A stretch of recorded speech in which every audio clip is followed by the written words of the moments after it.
My name is Dennis Lappin. I am a 39-year-old firefighter paramedic. I live in Milford, Michigan, and work for the Redford Township Fire Department. I ruptured my Achilles in two places, competing on American Ninja Warrior Season 6 on the course, and had to have major reconstructive surgery. I'm currently a lieutenant with the Redford Township Fire Department. I've been a lieutenant since July. Typical day at the fire department, we start with 8 o'clock in the morning, work 24-hour shifts, 8 o'clock in the morning to 8 o'clock in the morning. Come in, do your truck check, get all your gear on the truck, make sure your truck's up and running. This job is a very demanding job as far as physicality goes. Everything we do is heavy. The Jaws of Life weighs 60 pounds, the generator itself for it weighs about 30. The gear that we put on, air pack and the gear and everything else, is about 60. When you add water to that, it's even heavier. You're carrying axes through a burning building where you can't see because it's just so dark. You're trying to drag out a patient maybe your partner that went down. So you have to be in really, really good shape. And with a ruptured Achilles or any type of injury whatsoever, there was no way that you could do this job. My active background, I started racing motocross when I was 5 years old. My dad started racing when he was, I think, 16, and it kind of just runs in the family. My grandfather was a motorcycle cop for Detroit, so the adrenaline junkie lifestyle's kind of been in my blood ever since I was little. So started racing BMX bikes around the same age at 5 years old. Then that transitioned into snowboarding, and then into mountain biking, and then into adventure races such as Tough Mudder, Warrior Dash, and stuff like that. And then I got into American Ninja Warrior and just completely fell in love with that. So my experience on American Ninja Warrior, the reason I got onto it, I've been a fan of the show for years, and I like doing obstacle course races, Tough Mudder, Warrior Dash, anything like that that challenges you. It's just a lot of fun. I'm always looking for something at the next level to push me. There's a marathon on that says, hey, do you want to be a contestant on season 5? So we applied, put the application in, got to the video part. 4-minute video was due the next day. So we're like, well, that's not gonna happen. Well, season 6 came around and say, hey, we're looking for contestants that aren't parkour guys. We're looking for just your average Joe, and I kind of fit the bill. So they emailed me, so I did the whole application again, did the video, got selected, and lo and behold, I got to go. So I actually built a bunch of obstacles in my backyard. I built the quintuple steps first because I didn't want to be that guy that fell out on the very first obstacle. Built a salmon ladder, warped wall, got all the way to Denver. Was my shot to go, and I never knew I had any type of injury with my Achilles, never had any type of issues, never once crossed my mind. Second obstacle, as soon as my foot hit, slow motion camera looks like my toes hit my shin. I hypo extended it, and just the pain was just devastating. It was the worst thing I've ever had pain-wise in my life. First thing that went through my mind was, what happened? I thought I broke my leg. Second was, if I happen to make it to the warped wall, how am I gonna make it up? But never once in my mind did I think I was gonna quit. I actually somehow managed to finish that obstacle. And then the third obstacle was a spinning log, and I actually just ran across it, dragging my leg behind me, and fell off. They actually helped me off the course. The medics checked me out on scene, said it was just a sprained ankle, and turned out that it was slightly more than that. So they obviously make you get checked out on course. They said it was a sprained ankle. Okay, so hobble off the course. A bunch of people stopped me and said, oh my God, are you okay? My wife wanted me to go to the ER that night, and I'm being very stubborn. I said, nah, that's all right. So that night it got really bad. It got swelled in size and all that stuff like that. So we went to an urgent care in Denver, and a bunch of x-rays and all that. And they said, nope, it's just a really bad sprain. Here's an air cast. Just try to stay off it. Okay.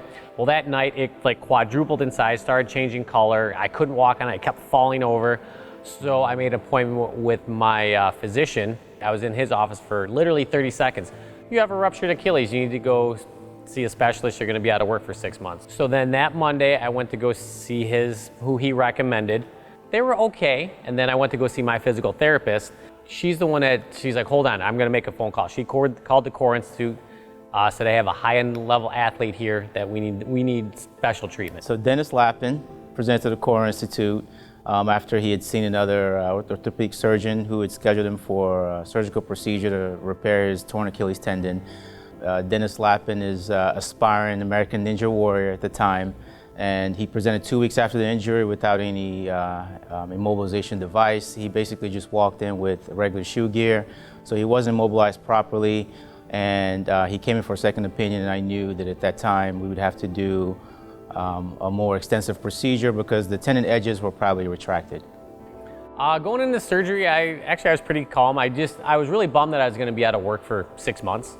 And then I couldn't do anything for 6 months as far as ninja stuff or rock climbing or snowboarding or mountain biking or anything. I was just going to be laid up because I'm a very busybody. I can't sit still. It drives me nuts. So being laid up was like a a punishment because I couldn't do anything.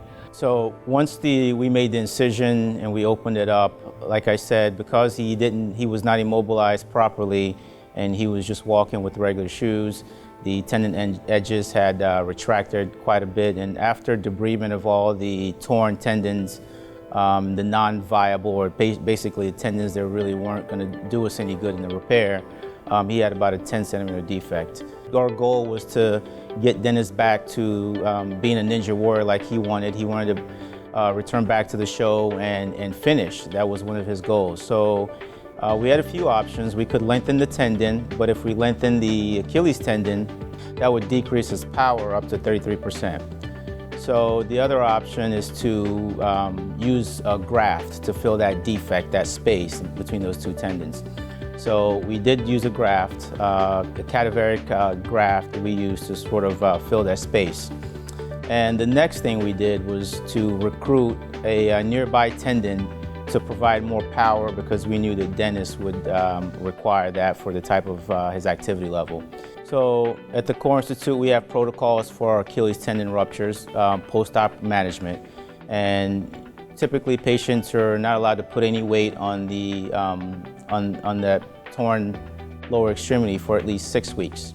At 4 weeks, they start physical therapy. So he started physical therapy about 4 weeks after the injury. And right at about 9 or 10 weeks, Dennis was able to walk without any assistive devices or any type of boot.